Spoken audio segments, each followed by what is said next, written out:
NASA के scientist ने एक ऐसी हैरत अंगेज खोज की है जो कि इंसानी तारीख के सबसे अहम सवाल यानी हम इंसान कहां से आए इसका किसी हद तक जवाब दे रही है।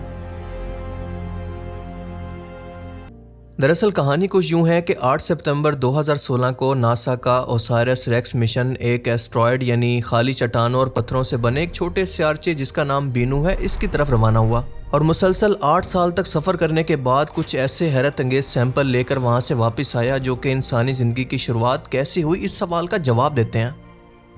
पर सबसे हैरत अंगेज बात यह है कि ये खोज 1450 साल पहले कुरान करीम के अंदर मौजूद इंसानी वजूद की तख्लीक के मुतल्लिक जवाब से हूबहू मेल खाती है। एक ऐसी अहम तरीन वीडियो जो कि आपके ईमान को ताज़ा कर देगी। मगर ये सब कुछ हुआ कैसे और इसकी डिटेल्स क्या हैं, आइए ज़रा इसको समझने की कोशिश करते हैं। हम ये जानने की कोशिश करेंगे कि ये मिशन था क्या और नासा के साइंटिस्ट को इस स्यारचे से क्या मिला, कुरान पाक इस बारे में क्या कहता है और मशहूर American researcher doctor Ellis Silver इसकी तस्दीक कैसे दलाइल और लॉजिक के साथ पहले ही कर चुका है। आइए ज़रा एक एक करके इन तमाम सवालों के जवाब जानने की कोशिश करते हैं।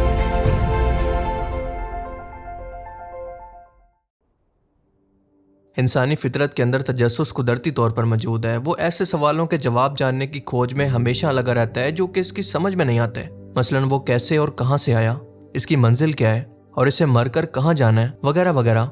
और इंसानों की अब तक की सबसे एडवांस मशीनरी के साथ मशहूर अमेरिकन स्पेस एजेंसी इसी सवाल का जवाब खोजने के लिए स्पेस का रुख करती है।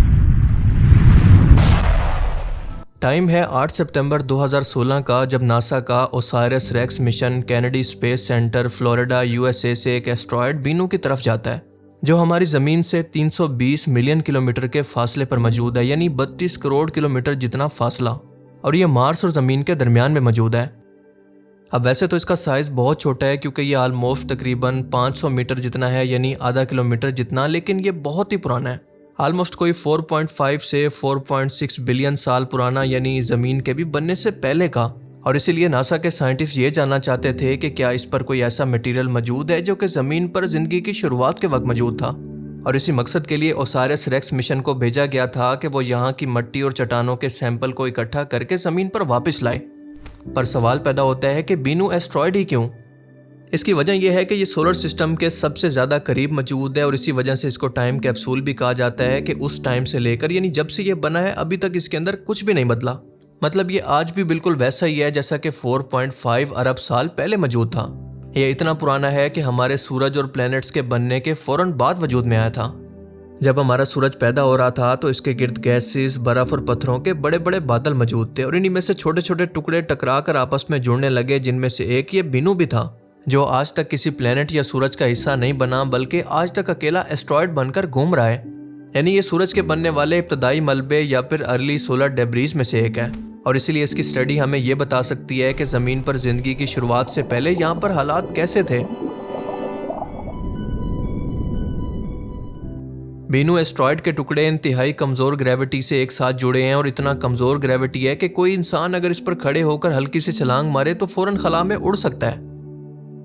अप्रैल 2020 के अंदर ओसायरस रेक्स ने यहाँ पर पहुंचकर अपने रोबोटिक बाजू को बढ़ाकर टच एंड गो टैग को इस्तेमाल किया, यानी फूंक मारकर मिट्टी को उड़ाना और फिर इसको जमा कर लेना। इस रोबोटिक बाजू ने सिर्फ 5 सेकंड के लिए स्यारचे की सतह को छुआ और फिर फूंक के तौर पर धमाकेदार नाइट्रोजन गैस खारिज की, जिसकी वजह से डस्ट और छोटे छोटे पत्थर उड़कर सैंपल के अंदर जमा होना शुरू हो गए और फिर ये फ़ौरन से वहाँ से निकल गया ताकि बीनू की कमज़ोर ग्रेविटी के अंदर फंसकर हमेशा के लिए यहाँ पर ना रह जाए। इस तरह तकरीबन 120 ग्राम मिट्टी और छोटे पत्थरों का नमूना हासिल किया गया जो कि उम्मीद से ज़्यादा था। मई 2021 को ये वहाँ से वापसी ज़मीन के लिए निकलता है और 24 सितंबर 2023 को यूटा यूएसए के सहरा के अंदर ये आखिरकार लैंड करता है।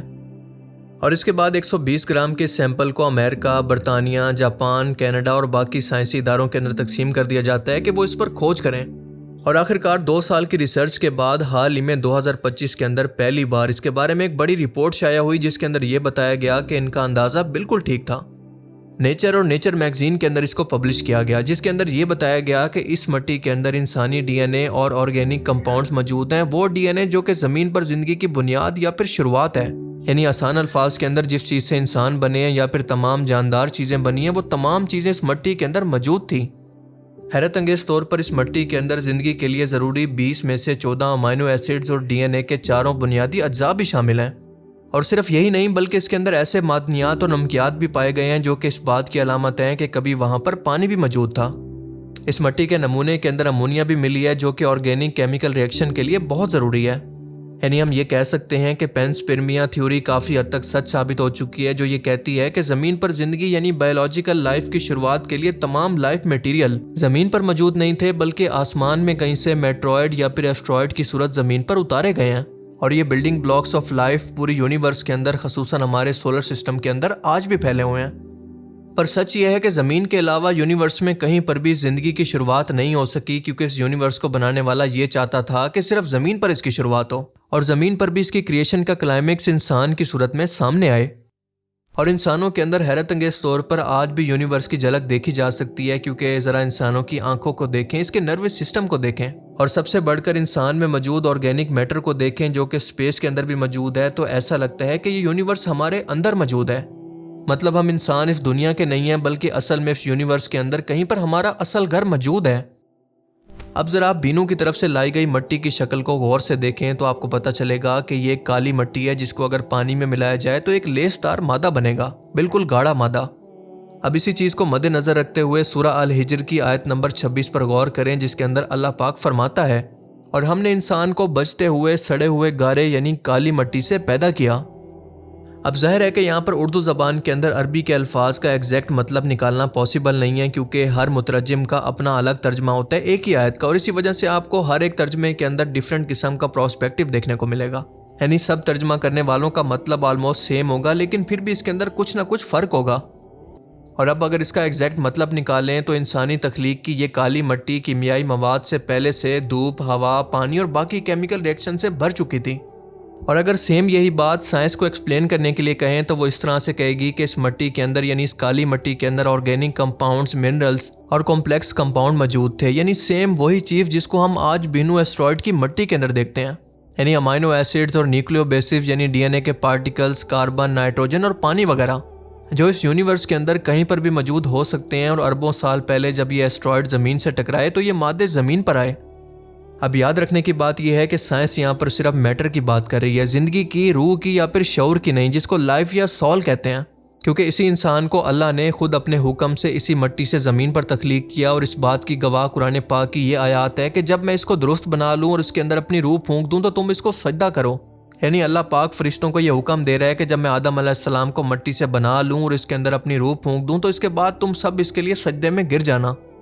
अब इस आयत मुबारक से बिल्कुल वाज़ेह है कि अल्लाह पाक ने आदम अलैहिस्सलाम को यानी दुनिया के सबसे पहले इंसान को मिट्टी से ही ज़मीन पर तख्लीक किया। कुरान पाक इसके बाद हमें बताता है कि इंसान की तख्लीक के बाद आदम अलैहिस्सलाम को जन्नत में रखा गया और इसके बाद अमा हवा के साथ ही सज़ा के तौर पर ज़मीन पर खलीफा बनाकर भेज दिया गया। यानी कुल मिलाकर ये अज्जा चाहे जहाँ से भी आए हों, लेकिन इंसान का खालिक तो दरअसल अल्लाह ही है। अल्लाह पाक कुरान करीम के अंदर वाज़ेह तौर पर फरमाता है कि इसने इंसान को मिट्टी से पैदा किया। इंसान की रूह, इसकी अकल और इसका इखलाकी शऊर कोई केमिकल रिएक्शन नहीं है, बल्कि ये सिर्फ अल्लाह की तख्लीक है।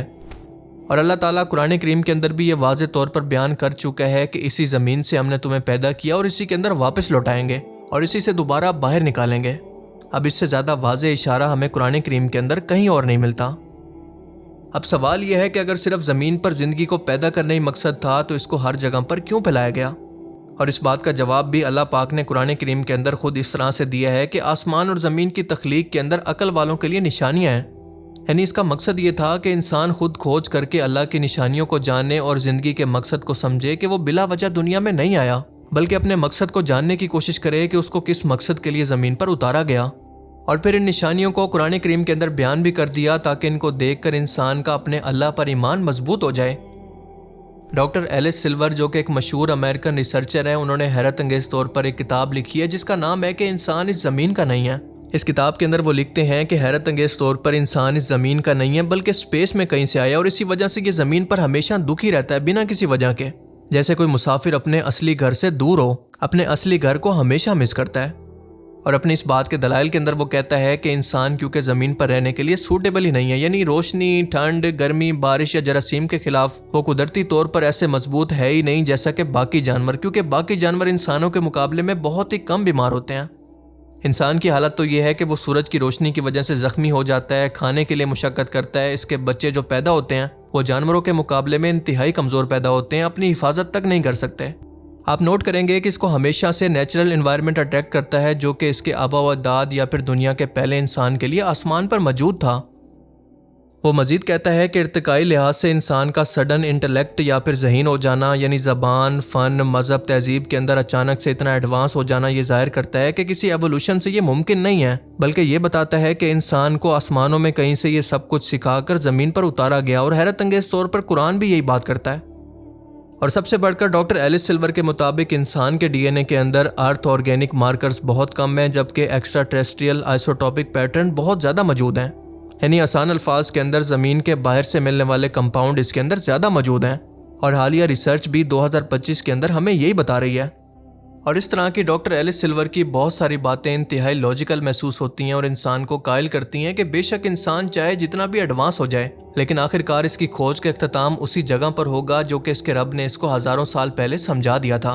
और यही उस खालिक के सच्चा होने का सबसे बड़ा सबूत है। अल्लाह ताला से दुआ है कि वो हमें समझने की और नेक अमल करने की तौफीक अता फरमाए। आमीन।